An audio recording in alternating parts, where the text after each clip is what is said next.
You know, I got copies of his email, I think it's a which federal, we all do. I think it's a federal contract, and I think that we should be dealing with the federal authorities. Yes. So are you making a motion as such that we get an email off to him? I'd make that motion, yeah. Mr. Mayor, please. Hey guys, I don't know if this is proper or not, but I was a part of this working group with the North Head.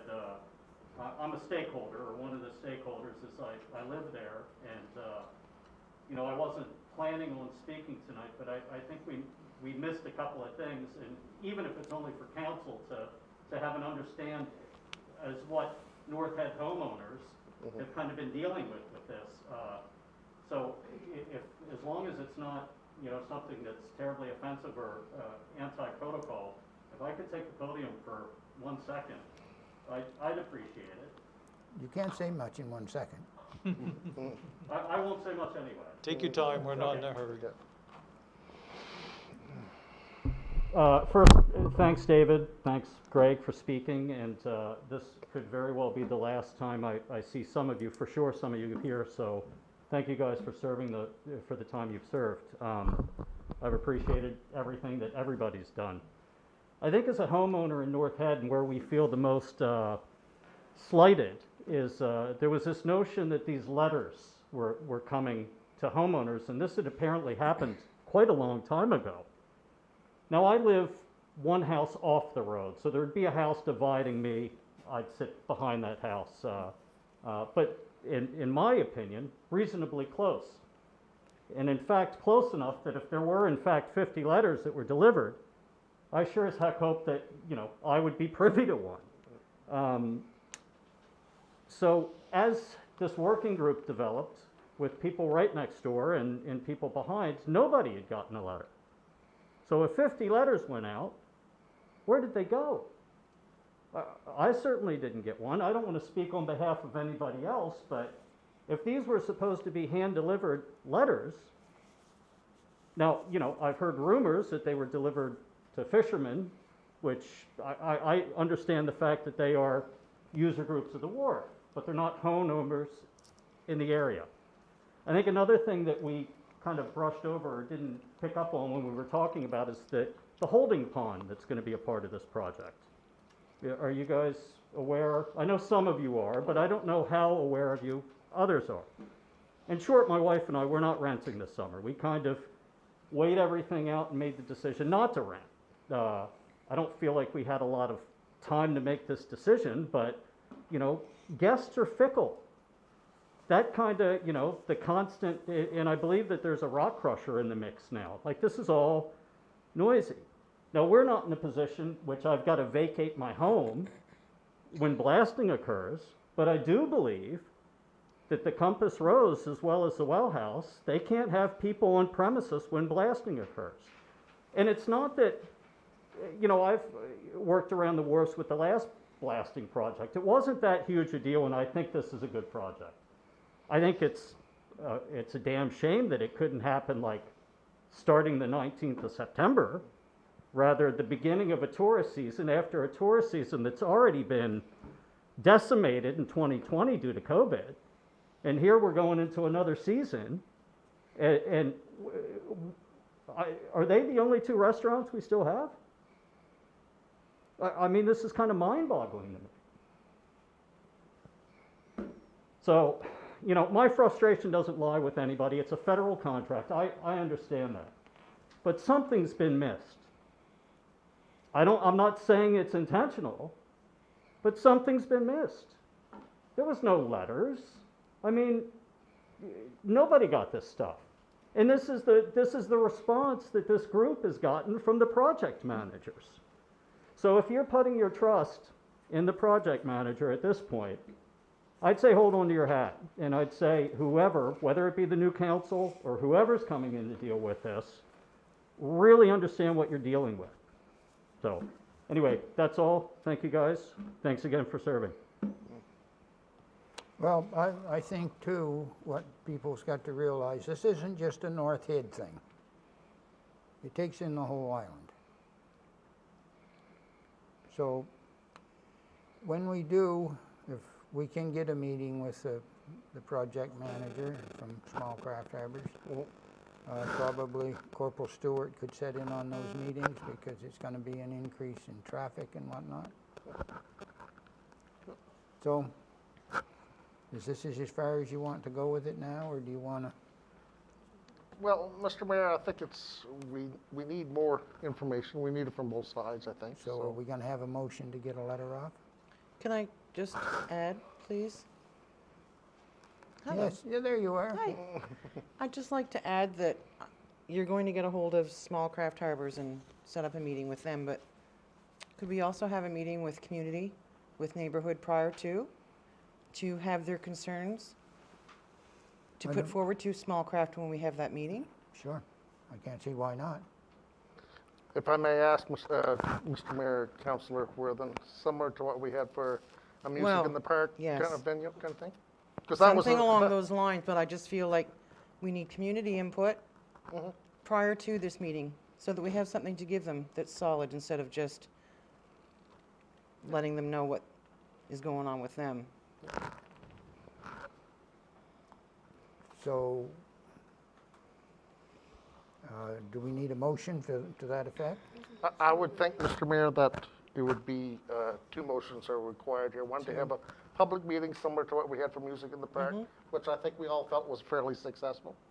And also for a letter to the people involved, Trevor Gamlin, for example, and the Did contractor you, as was well. that motion started to get a letter off? Kirk had already started one. Okay. He'd made one. Okay. It was So, along those lines, Mr. Mayor. Okay. so we're gonna deal with one motion or two? Well, I would do it each separately myself, Mr. Okay, Mayor. so Kirk had moved. Councilor Cheney had moved. We get a letter off to the Small Craft Harbor. Do we have a second? I made a motion that we should get involved with the federal authorities, Trevor Gamlin, the project manager for Public Works, as it's a federal contract. Yep. So, They're you driving heard, the contract. you heard the motion by Councilor Cheney. Do we have a seconder? I'll second it, Mr. Mayor. Seconded by Councilor Simmons. Question? All those in favor? Aye. Aye. Aye. Opposed?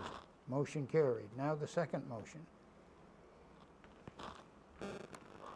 I'd like to make a motion to have a community meeting similar to what we had for music in the park. Can be letter form and/or public attendance in the very near future, if possible. The sooner the better, I would say. Absolutely. You heard the motion by Councilor Worthen. Do we have a seconder? I'll second it, Mr. Mayor. Seconded by Councilor Fitzsimmons. Question? All those in favor? Aye. Opposed? Motion carried.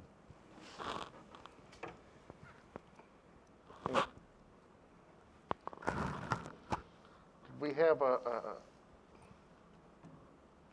never mind. My fault, Mr. Mayor, continue. Too I was long? just gonna ask, do we have two separate votes? Because I couldn't remember two separate votes, but we probably did. Okay, very good, thank you. That's too long on the streams fishing. Yes, I guess so, too much, I've been in the sun too much. Okay, number 10-2 is the Sealcove Sand Beach. Proposal for approved access by handicapped individuals. Lindsay Frost to speak.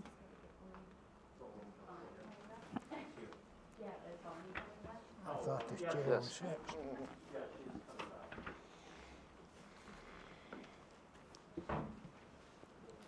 I'm not leaving. I'm going down.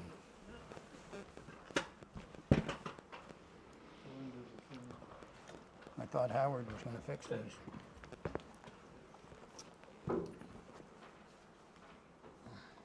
Okay, Hi, good evening, Mr. Mayor and councilors. Thank you for listening to me this evening.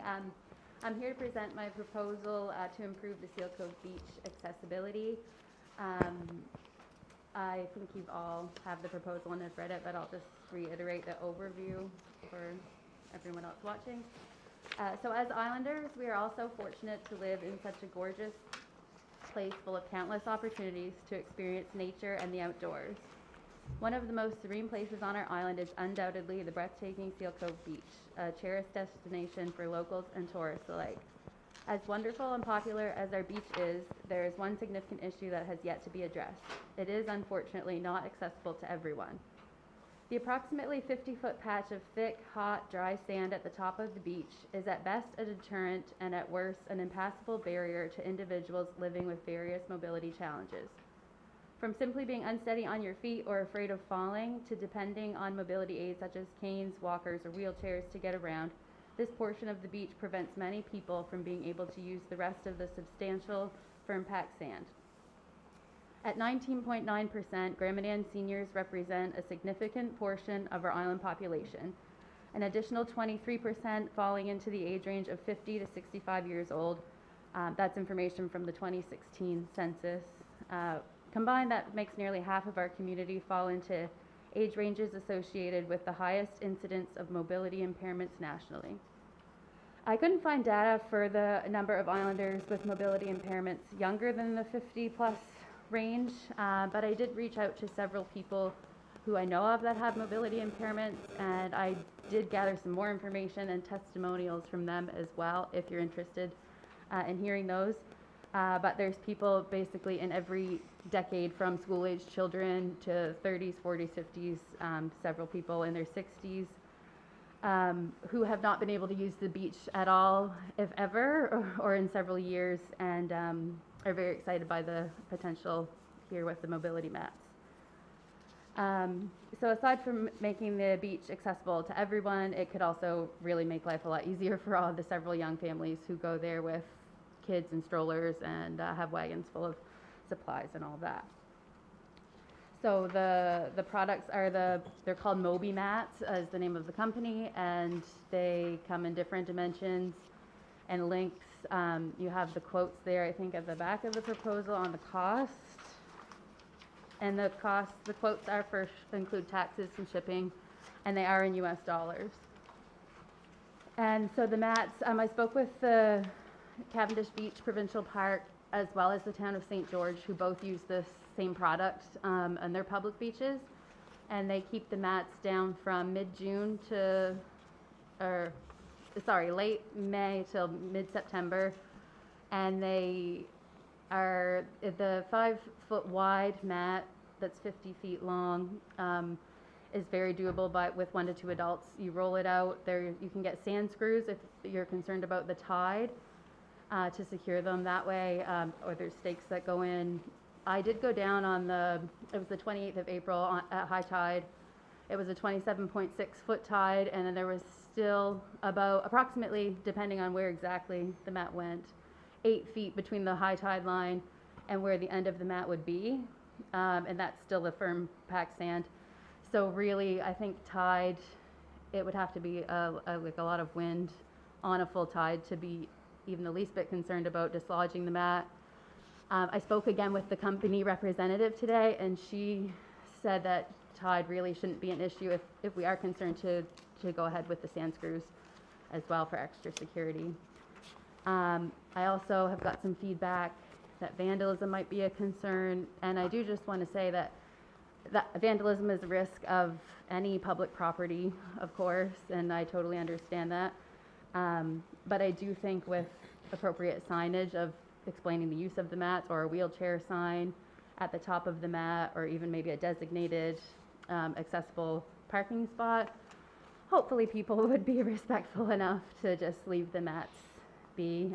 That's maybe naive, but they are secure enough to stay there for the summer, and I don't really foresee people taking them up, but you never know.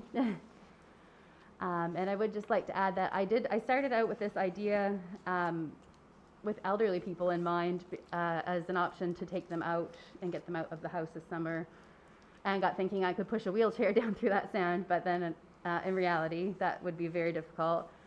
And then I got thinking about these mats that I've seen before in other beaches, and as I got digging and doing the research and talking to other people in the community, this really could be a great opportunity, not just for older adults, but for people my age, people who aren't even yet 50, who have progressive diseases that affect their mobility.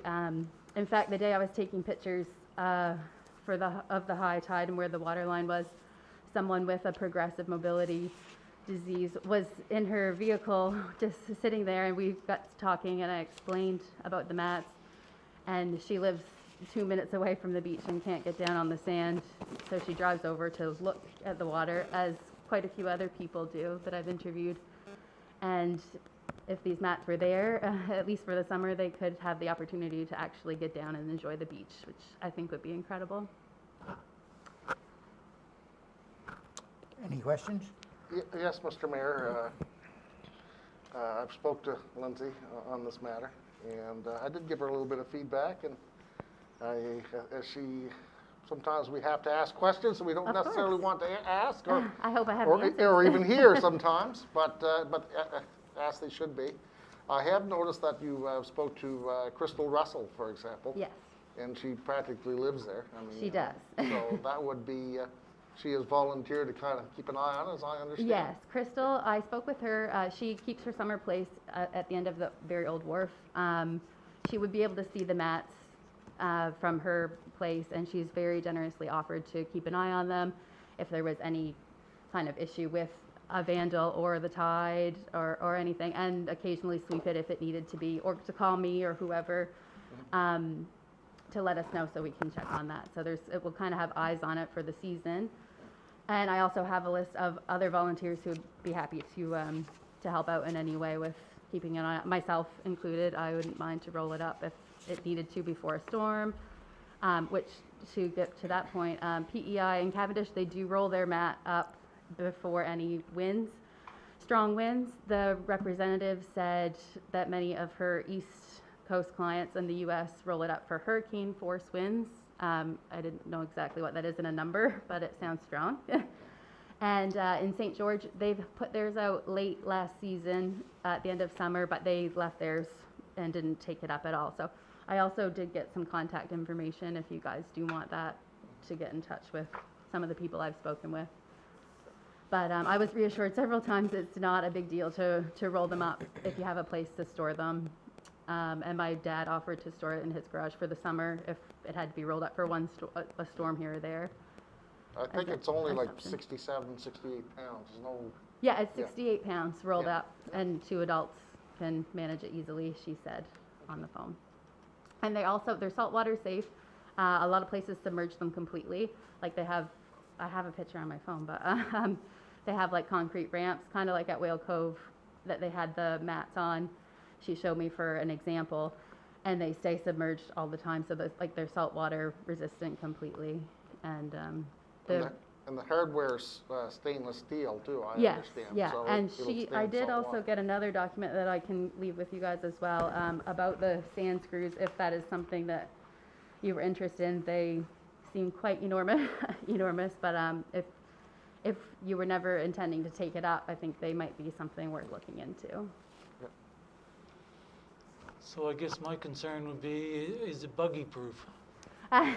Well, so just to give you try to give you a visual, where you walk down into the beach, it's quite wide, but I was thinking to keep it off to the furthest side is the most level, and it does leave plenty of room to get down. You shouldn't have to drive on it, but I am sure that people would love to drive on it.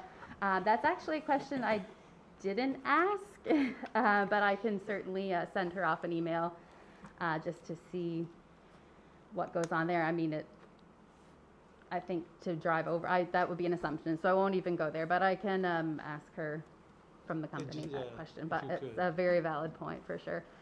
At a certain tide level, like if you only purchase one mat that's 50 feet, where the tide comes up to the base of the mat, I don't think people generally like the beach that much when the tide is at full tide, so they should be able to go down around it. Of course, that's not as fun as driving on top of it, but True. yeah, it's a valid point for sure. Councillor Cheney? So Lindsay, you're thinking one 50-foot length would be adequate? Well, that would get over the dry, thick Oh, part. that- yeah. That is hard to walk on for unsteady people, or certainly to push a wheelchair or walker down. Get you down on the hard pack, more or less. Yeah, that would get you right to the hard pack and be about equal with the tide line. I'd say if there was wind, and I don't think the tides get much fuller than 27.6 in the summer, but The only other thing, I was there Sunday okay. to have a Yeah. look, Yeah, and you mentioned a handicapped parking spot. yeah, And as you approach to where we go down to the Sealcoat Beach, yeah, on your right-hand side, which would be the dune side, yeah.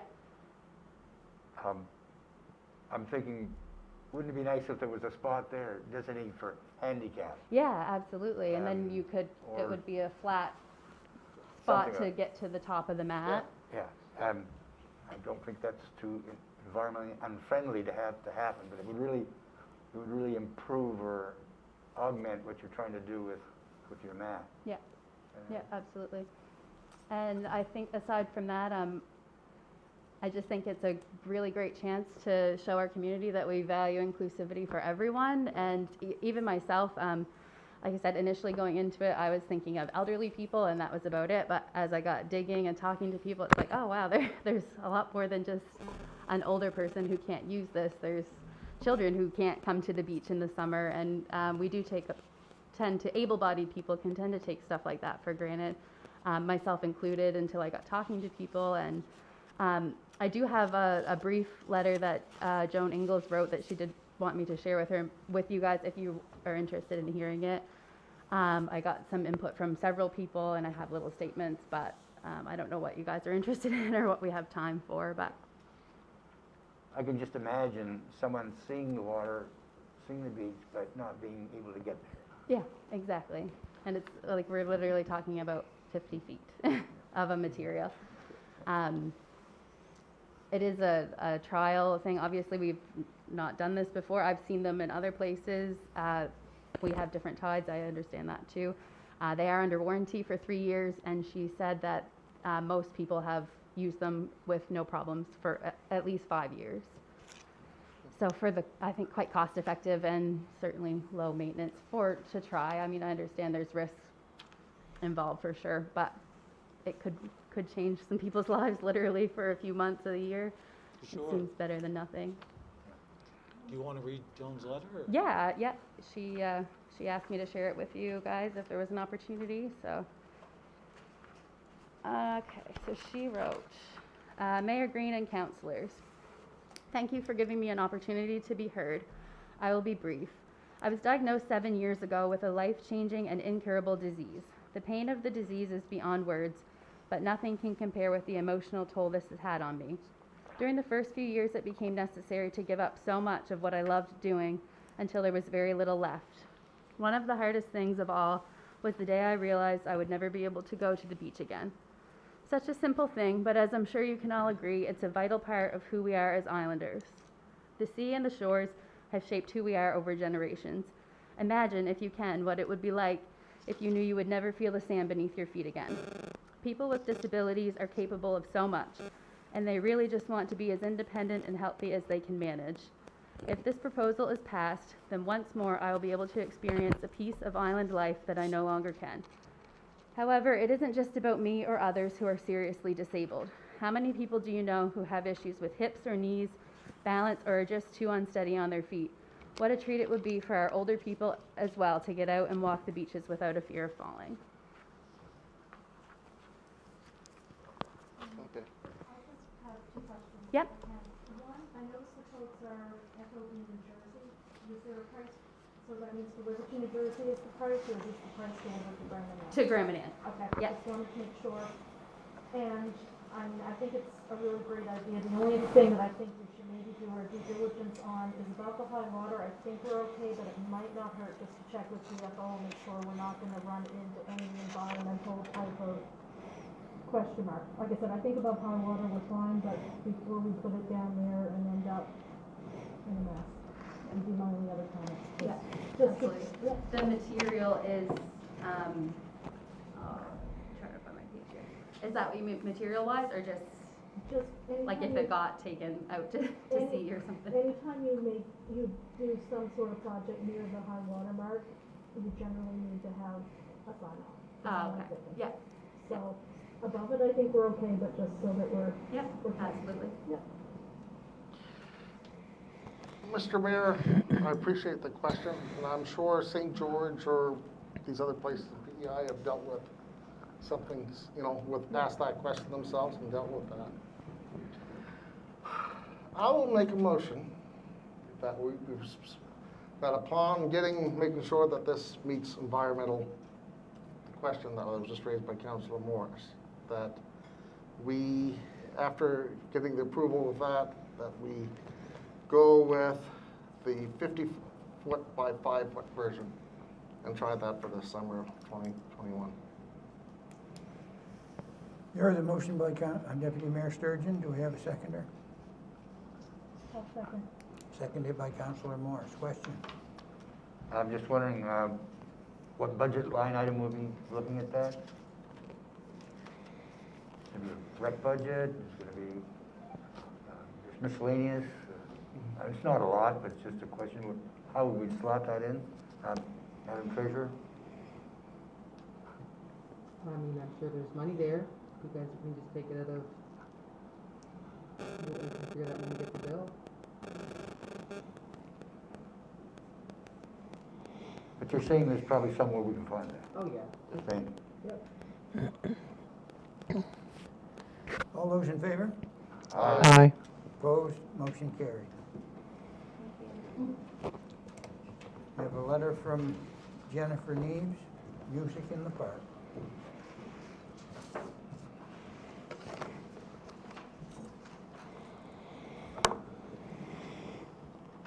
Who's going to do the reading? I'll volunteer, Mr. Mayor, if it so pleases council. I've read enough bylaws, so I guess I can go through this as well. Alrighty. Dated April 19th, 2021, Grand Manan Village Council, 1021, blah, blah, for an address. Dear Mayor and councilors, please explain to me why music, or I could use a different word, culture, constantly takes a back seat to sports. I would, in all seriousness, like to know how much money is budgeted for music. If none, which one can assume must be the case, why isn't there a committee to apply for government funds, federal or provincial? There is funding available for music culture. It does not have to be one or the other. Both sports and music can coincide. Indeed, most communities that have ball fields have a pavilion.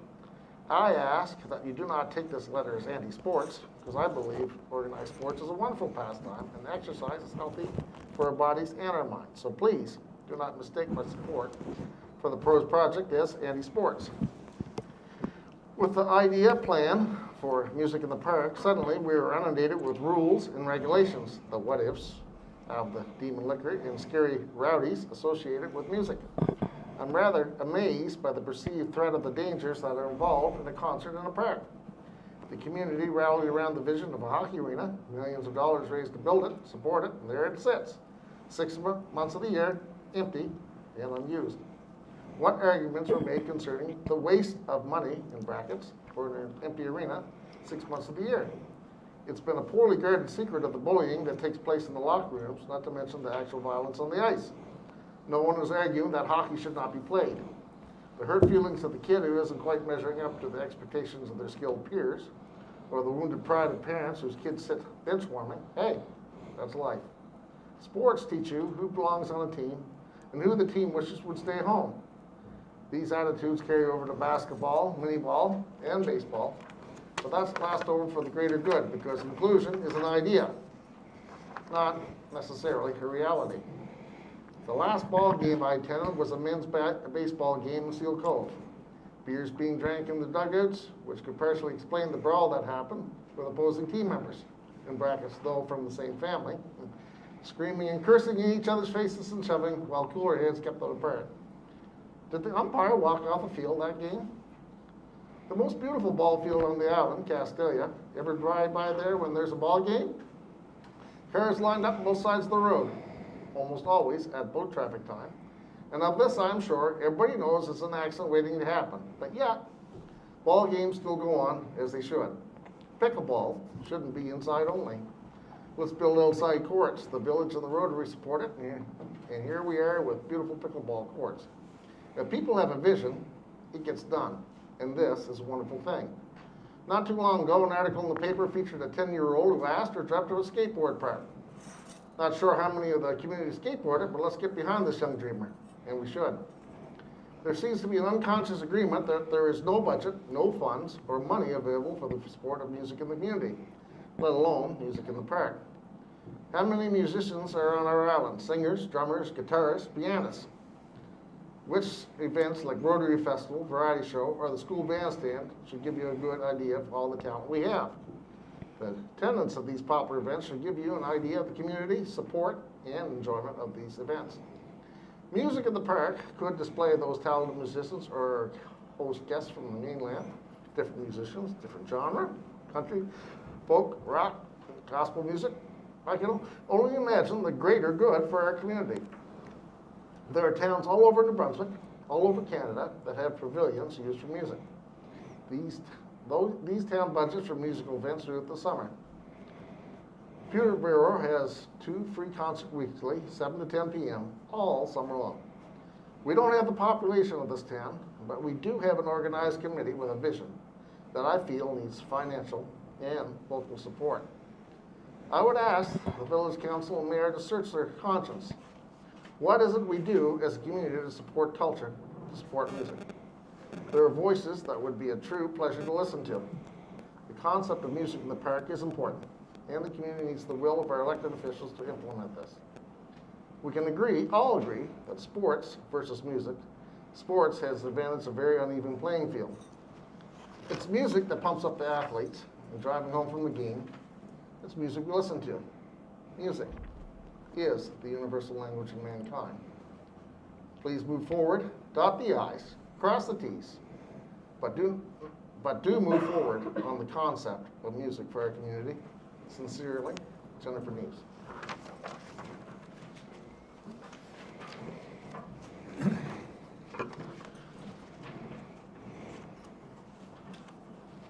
Any comments? Well said. Well said. And I don't believe that music in the park is actually dead as far as having a place somewhere on this island for that. I believe there's still a lot of interest in it, and I think that it's something for the new council to take up when they, I think it would be safe to say, but the guy that was behind this, I don't think would be behind it. no, that's fine. I mean, if that's the way it has to be, that's the way it has to be, but I'm sure if we can get a committee, or a committee could be formed, and we could move ahead with this. And if nothing else, we try to get it's something, I think everybody around the table, and if I may hate to use the word naysayers, but people who had concerns, even they said it was a good idea, but it was something that needed more thought brought into it, in particular location. And it's certainly an idea to be explored in the future. And never know, maybe by this time next summer, maybe we'll have a plan if council decides to move forward. But if it works out that it's undoable, then but we must, I think, give it some effort in the future would be a good thing. So the next item is 12.1 financial statements 2020 for approval. Councillor Cheney. Thank you, Mr. Mayor. It's my understanding from talking to our treasurer and the CEO that usually we just pass the financial statements, but at this time the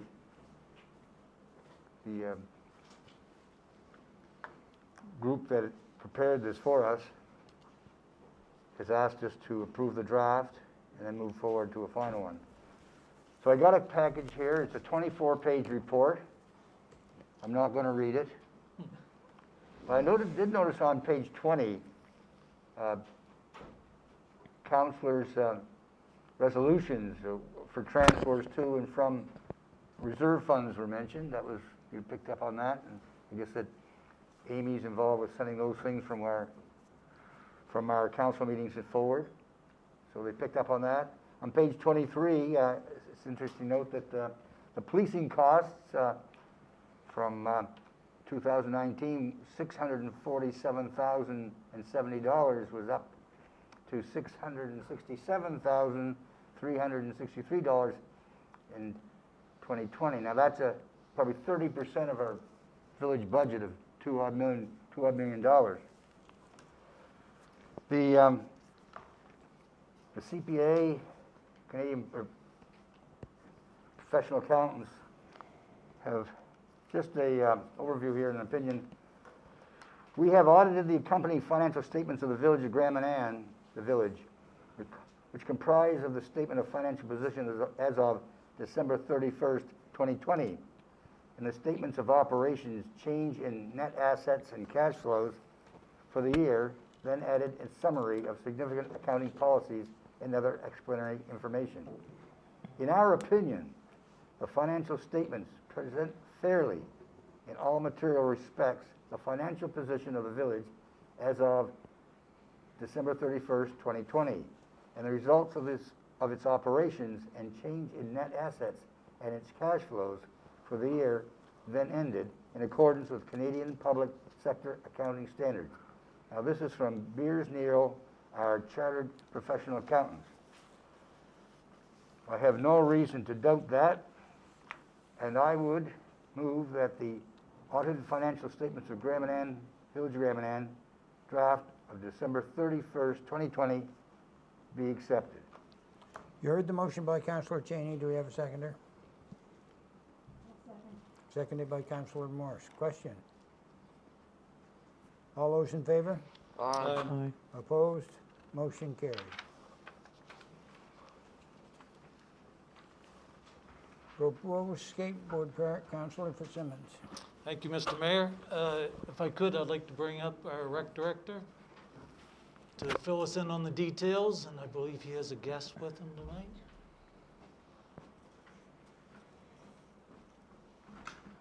Thank you, Councillor Fitzsimmons. So, we all just heard the letter about the 10-year-old boy who had a vision for a skate park. We've been tossing this around for a bit now, and I must say it's gathered a whole lot of momentum over the last few months. Part of the proposal from Cooper, when we went back to him, was for him and his friends in the community to come up to do some fundraising and look to raise, we put a number of $10,000 on it. I've also made an application to RDC. I was really hoping to hear back more before tonight's meeting. I did have a couple conversations with RDC last week, which was very positive. We just haven't got the minister's signature yet, but hopefully that'll be here in the coming days. But part of the whole process when we started this was to try to figure out the best way possible to bring back a skate park to the community. And part of that being, we had the old equipment that used to be in front of the school. So I went up a while ago, took some pictures, looked at a bunch of stuff, realized I had no idea what I was looking at. A bunch of cement in the alders. So I reached out to a company in Ontario to ask for some help. The end result being, very pricey equipment coming from a long ways away in a time of COVID, so whether or not this stuff could happen. But in the meantime, after the article was in the paper about Cooper, I started getting messages from people in the community saying, you know what, there's some local talent here that we could really tap into. And I must say, over the last few weeks and some conversations that I've had, I quickly learned that I didn't know anything about what I was talking about, but Sean really does. Sean has got 22 years of experience in many things, skateboarding being one of them, whether it be designing, building, helping to build, and he was part of the project with the skate park in St. John. So I talked to the CAO today. I met with Sean this morning, and at the end of our conversation, I kind of put him on the spot and said, do you mind taking 5 minutes to come down here tonight? There's a council meeting to give your view of the skate park and how important it is to a community and the youth. So it's not just me standing up here talking. I know how much you all love to listen to me talk. But if you don't mind, I'd like to turn it over, and I'd like everyone to meet Sean Doucette. He's new here to our community, and very, very interested in giving back to the community. And right now, his passion is certainly for skateboarding. So I'll turn it over to Sean for a few minutes, and then after Sean's done, I'll come back, answer some more questions, and give you a few more details.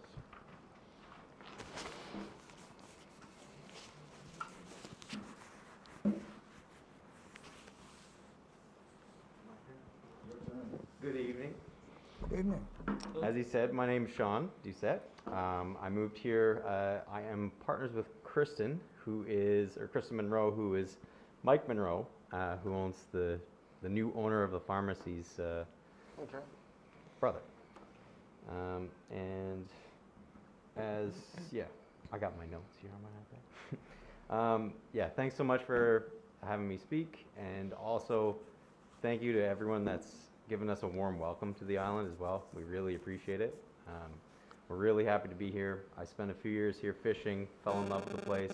Very happy to be here, and always love getting involved with the community. And as soon as Jacqueline Monroe, was Mike's sister, put me in contact with Chris because she knew I had some experience with skate parks, and I've been, like I said, doing it for 22 years, and I was a big part of helping with the St. John skate park. And as far as, we spent a lot of years, but with the fundraising, with the actual design of it, and with the building. And then from that, I've also done a lot of other designing and building of parks and everything. Now, this isn't really about me, but just so you understand where I'm coming from with that. So essentially, skateboarding and scooters, bicycles, all that sort of thing. It's an individual sport.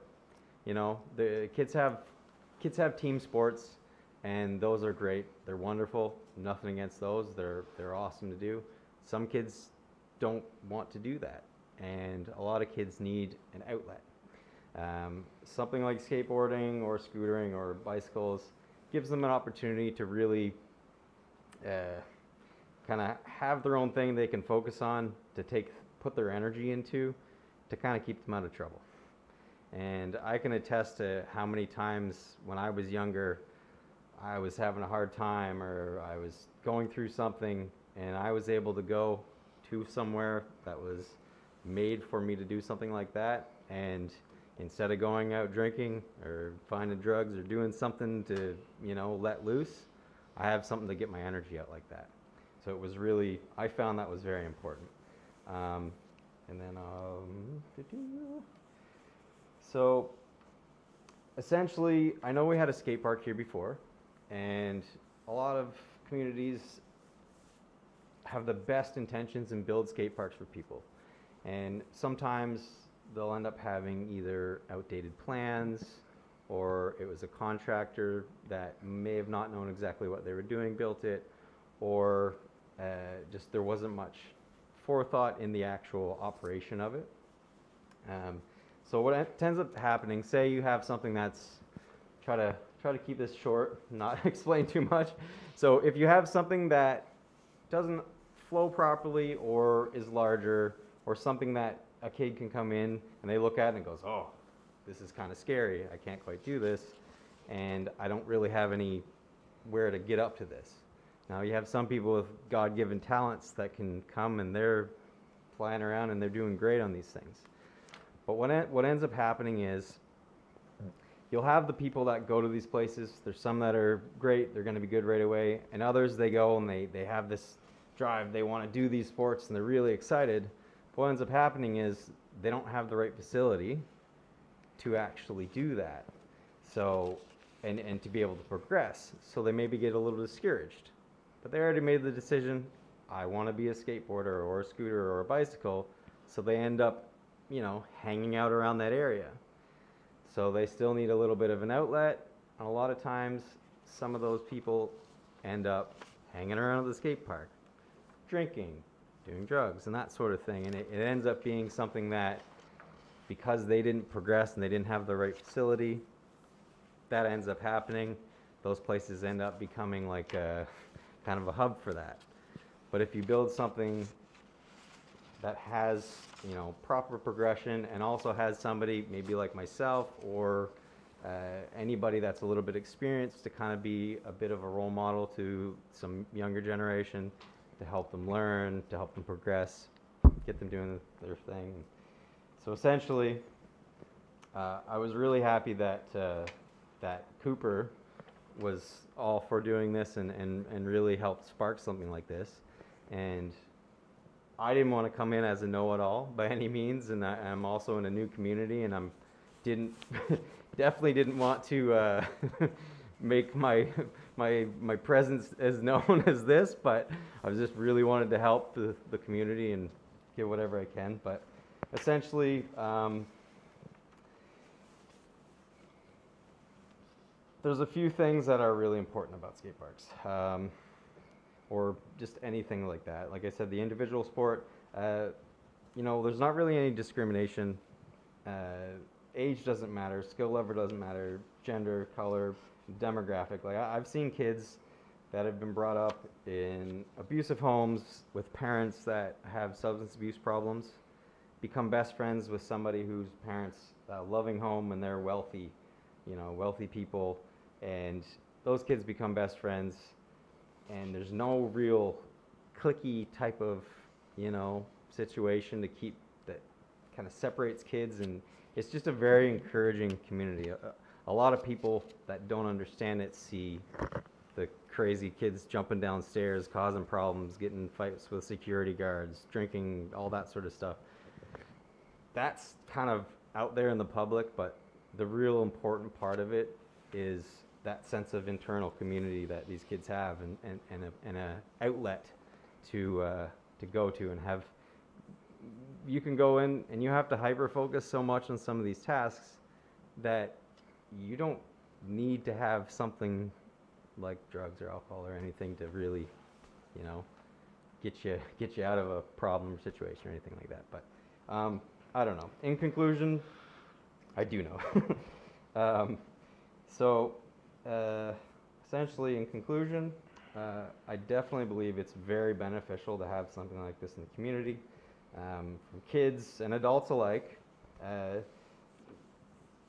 The more things like this, like I said, keeps kids out of trouble, keeps them on a good path, and certain things you have to learn and the skills you gain during this and the determination you have to have goes a long way in life. Because you can't just learn things quickly. It takes a lot of time. And and essentially, I really highly support this, and I think this should be something that would be greatly considered. And I also am very happy to volunteer any of my time with as many things as I possibly can. And I know I have multiple people that also said they will help me with that situation as well. So we looked at some of the ramps that were up there. Definitely some of them are usable. So we can kind of have a bit of a blend of those and some new, so maybe we can try to cut some costs a little bit. And I'm also a contractor, so I do work in that field as well, so I understand the building and everything. So, but anyway, hope I didn't ramble on too long, but I appreciate it, and I'll be happy to do anything you can help. Thank you very much. Thanks, Sean. Again, Sean's being very modest. He really, when this process started, he really wanted to fly under the radar, so he was being very involved, but no one really was going to know he was going to be involved. So when I threw him under the bus and invited him here tonight, it kind of really totally ruined his plan. But for me, one of the biggest things I've learned through conversation with Sean over the last little bit is, he mentioned a couple of times, is about the progression. The worst thing we can do is go buy 2 or 3 pieces of equipment, stick it out here in the yard and think, there, we got a skate park. Well, if it's too big, or if it's not set up properly, kids aren't going to use it, because it's either going to be too big, they're too scared to learn on it, or if it's not set up properly, you're going to have kids crisscrossing in front of each other. That's where accidents can happen. So Sean has taken the time, quite a lot of time actually, and has gone out. Actually, one day we were out there talking, he actually pulled the skateboard out of his truck and started skating around the area where we're going to have the skate park. to make sure that it would flow good. So the biggest thing is the flow, to make sure things flow the right direction so you don't have things crisscrossing. But even bigger than that is the progression. So the handout that I give you, if you look at it, the darker illustrations, actually the lighter illustrations that you see out around the perimeter, this is an aerial shot of the parking lot out here. We're kind of over where Rob parks in the corner. Everything out around the outside in the lighter color is existing stuff that we have. Dutchman actually came here today. We went up and got it from the C&D site and is now sitting out here in the parking lot. Sean has volunteered his time to come down, go over it, start repairing it, getting it all ready to go hopefully as soon as we can. So the darker shades area is what he's recommended to build. And if you see kind of the long one in the middle, it's kind of hard to see unless I'm there to explain it to you. But that has 3 progressions on it. It's almost like at 3 different steps. So you've got the little kids that are just learning how to ride on that skateboard. They can use the bottom part. You get the kids that have been doing it for a while, they're getting a little bit more comfortable. They can use the middle part. So then you've got the 22-year veterans that are ripping up the top of it. So you can get all these different age groups using that one piece. So it's not too small that the older kids can't use it, but it's not too scary so the younger kids don't use it. So it's all laid out very well. And if I must say, I know we've commented a couple times, is this isn't just a skate park. When I made the application to RDC, I referred to it as an all-wheels park. So all wheels mean skateboarders, scooters, inline skates, and bicycles. All these different, because like Sean had commented, sometimes you go and build a skate park, you exclude all the other kids that don't skate. The kids that are on the mini scooters or on the inline skates. This here encompasses all of that.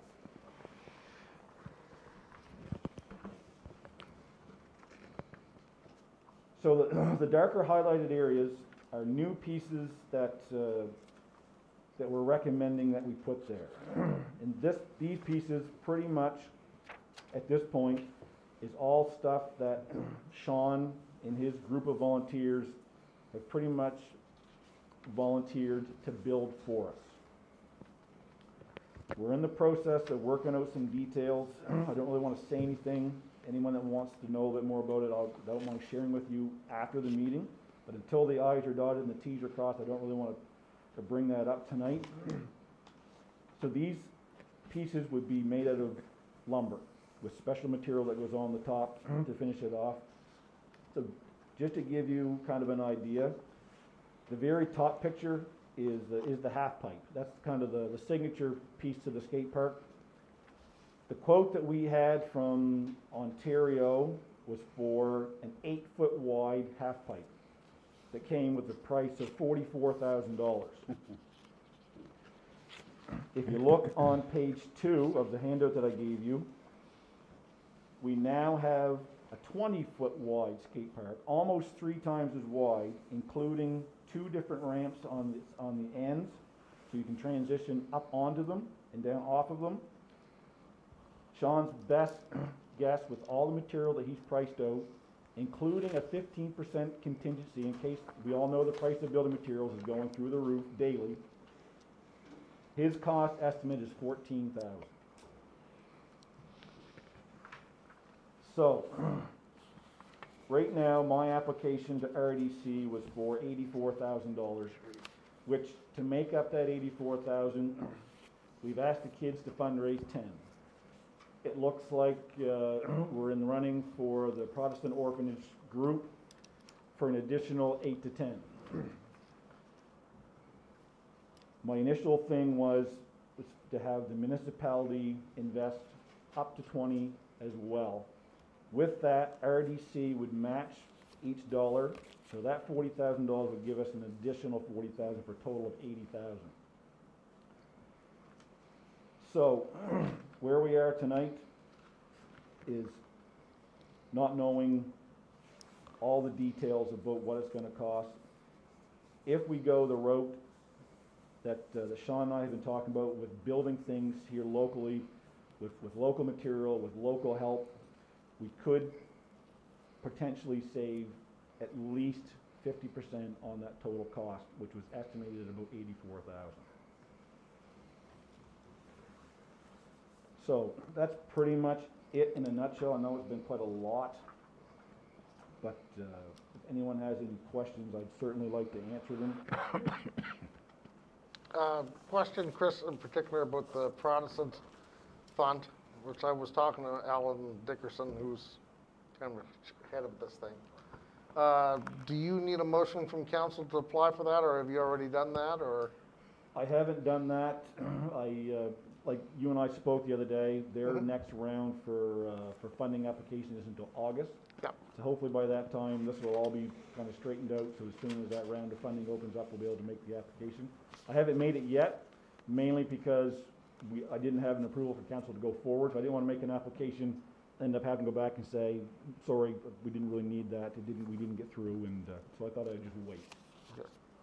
But it is on the list, hopefully, to go for next round of funding in August. I guess what I want to get more pointed on is, do you need a motion from council in order to move forward any more than what you have right now? We certainly, yeah, potentially I'm looking for a commitment of up to $20,000, Okay. which is the current application we have in the RDC, but like I said, going a different route with local volunteers, local building material, making this out of wood, which, talking to Sean, when some of you think making it out of wood, how long is it gonna last? I mean, he has ramps and skate parks that he built 20 plus years ago that are still in the shape that they were originally, as long as every year that there's got your annual maintenance put into things, so.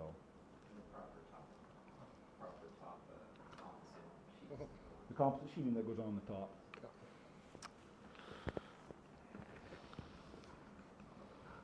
So, Mr. Mayor, I'd like to make a motion for the village to underwrite this skate park project up to $20,000 on the condition that we do receive the funding from RDC and our other partners on this project.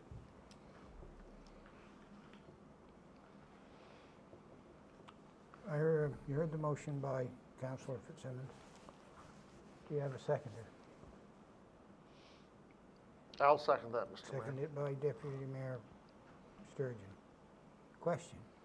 My only question would be, as Minister of Finance, is no problem with the funding? I mean, is it in our budget this year? Do we? Chris and I talked, and we actually have some money in reserves that we could, this is a capital project, like, we could bring the money out of there if we had to.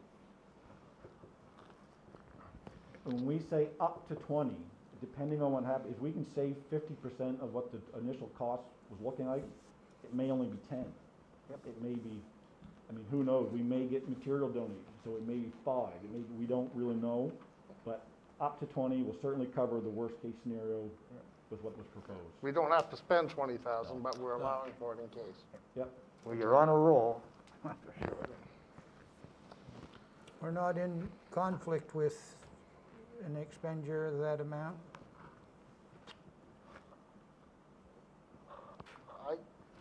We're not going to tender or anything. I say, are we in any conflict where it's this close?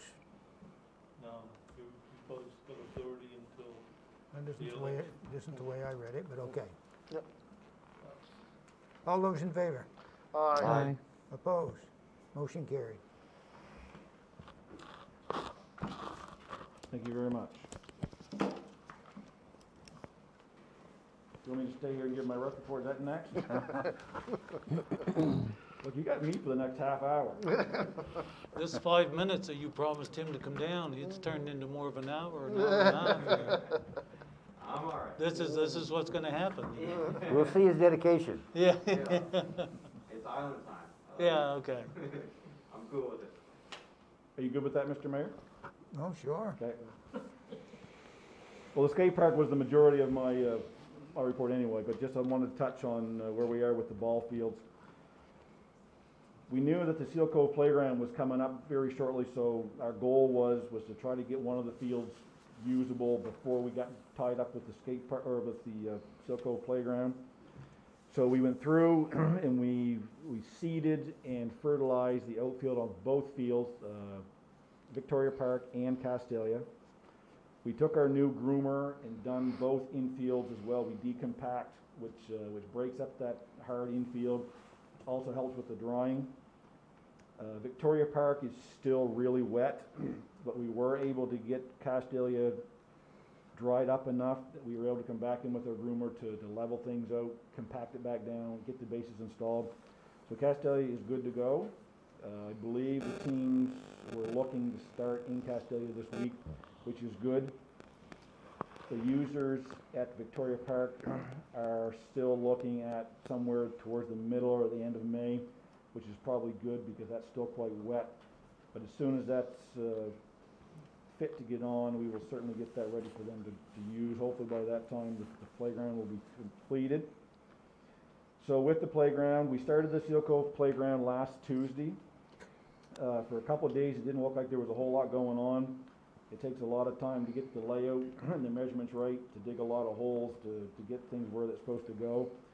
Then once you get things where they're supposed to go, then you got to go around and say, okay, we've got the swings here, we've got the main structure here with 2 slides coming off. We're too close together because everything has to have at least 6 feet out around it for safety for all those kids that decide they want to walk within the scope of the swings so people don't start getting hit. So our big area all of a sudden started becoming very small, so it took a little bit of time to get things moved around. But if any of you have been down that way over the weekend, the crew worked all weekend, and Sunday it started to take pretty good shape. Now again down there today, it's really coming together. The swings are done. The main structure is in place. We're waiting for concrete. Concrete's been a bit of a, it hasn't been hard, it's been a little tricky because we don't need that much, and it's hard for the contractors to bring small loads because they have to mix up a certain amount. But it's way too much to have to hand mix, it's like 50 bags that we'd have to hand mix. So Griffin's been really good with us to try to help out, which is great. So now we're just waiting. Hopefully tomorrow we might be able to get the tail end of a pour that they're doing somewhere else to get them to come down so we can finish that main structure. The whale itself, I don't know if some of you remember kind of the layout down there. When you drive in, you've got this humpback whale. It looks like the skeleton. It's got the fins, it's got the big skull of the head and the back, and then this 10-foot high tail that goes up with the big flute on the top of it. That went in a little bit different than the rest of it. The rest of it's all in sonotubes with cement. This was literally buried. So we had to dig a hole 12 foot by 12 foot, 28 inches deep. So as you can imagine, our John Deere tractor came in very handy over the last few days down there. And so we got the pit dug, got the frames built, got everything put, and now we're trying to get things backfilled. But very, very impressive when you drive down there. I mean, when you look at the water and you see this big whale tail, I mean, it's certainly going to be one of a kind. These guys coming in from Fredericton said this is the first time they've ever built in that kind of a location. It's a one of a kind. So part of the install that'll take place over the next couple of weeks, we also wanted to get rid of a piece of equipment at Victoria Park. It was a piece that I know was old and decrepit when I was young, so that's really old now. So we took that out this week and kind of set that aside and prepared the area where the new piece is going. The new stuff has been delivered to Victoria Park, and if we get some cement tomorrow, while that's curing, the plan is to go up to Victoria Park and start to assemble that. And the only other thing I wanted to mention was I was down there the other day, and I was standing back looking at the park, and I noticed that the armor stone that we put there last year to rock up the face of that has washed out. The armor stone has been washed back onto the beach. So that'll certainly have to be put back and something that has to be watched. But more importantly, trying to kind of tee in with what Lindsay proposed with the Moby Mats, it may be something to look, and I know this probably most has happened over the winter storms, and her proposal is, probably June, July, August, in the summer months, which you don't have the storms. But any type of screws that she was making reference to, anything else that we can get that may help fasten those down.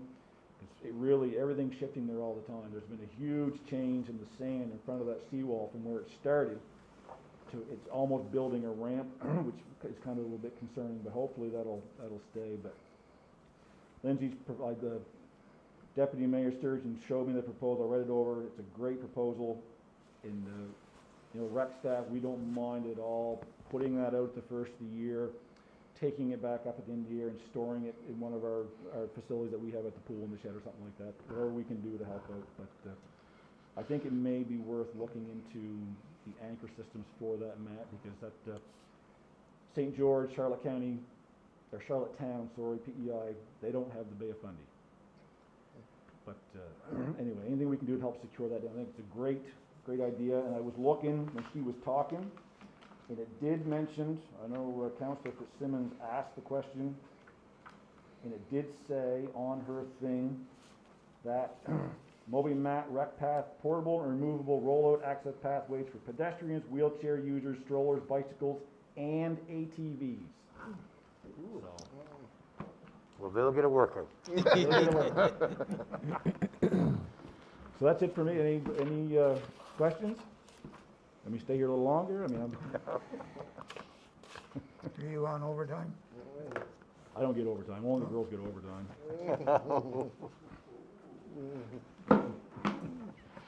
Thank you, Chris. Thank you, Sean.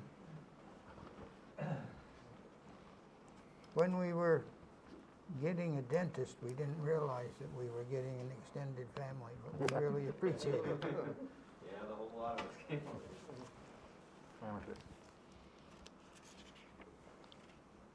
And I had talked to our druggist over a dentist. Would there be somebody in the Army that was getting out? He was gonna look into it. He said he knew one thing for sure, if we could be able to get some equipment cheap if we had to do that, so.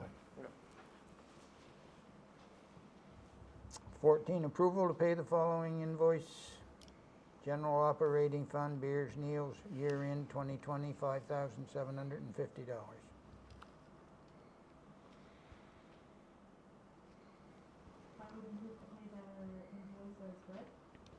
You heard the motion by Councillor Morse. Do we have a seconder? Second. Seconded by Councillor Cheney. Question? All those in favor? Aye. Opposed? Motion carried. We go into closed session for trash and personnel. Heard the motion by Councillor Morse. Do we have a seconder? A second? Seconded by Councillor Worthen. Question? All those in favor? Aye. Opposed? Motion carried. Into closed session.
Call this meeting back to order after being in closed session, and we were in closed session to discuss the trash receptacle tenders and also a personnel issue. I would move that we accept the tender for the trash receptacle removal. You heard the motion by Councillor Morse. Do we have a seconder? I'll second that. Seconded by Councillor Janey. Question? All those in favor? Aye. Opposed? Motion carried. And also 15-2 was closed session for personnel issue.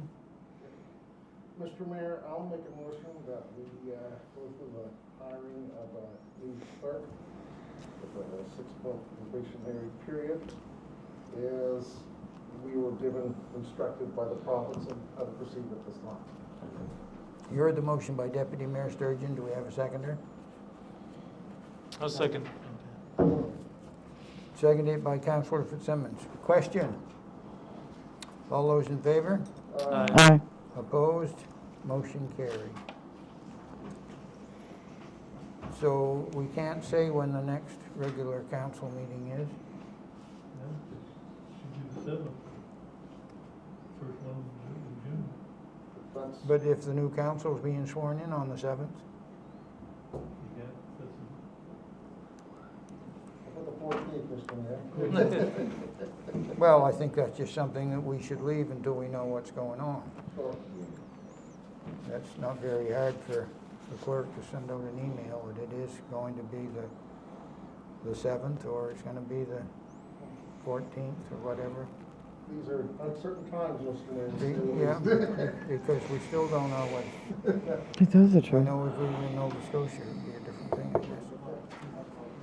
So, Councillor Morse, I would move to adjourn. you heard the motion to adjourn. Do we have a seconder? Seconded by Deputy Mayor Sturgeon.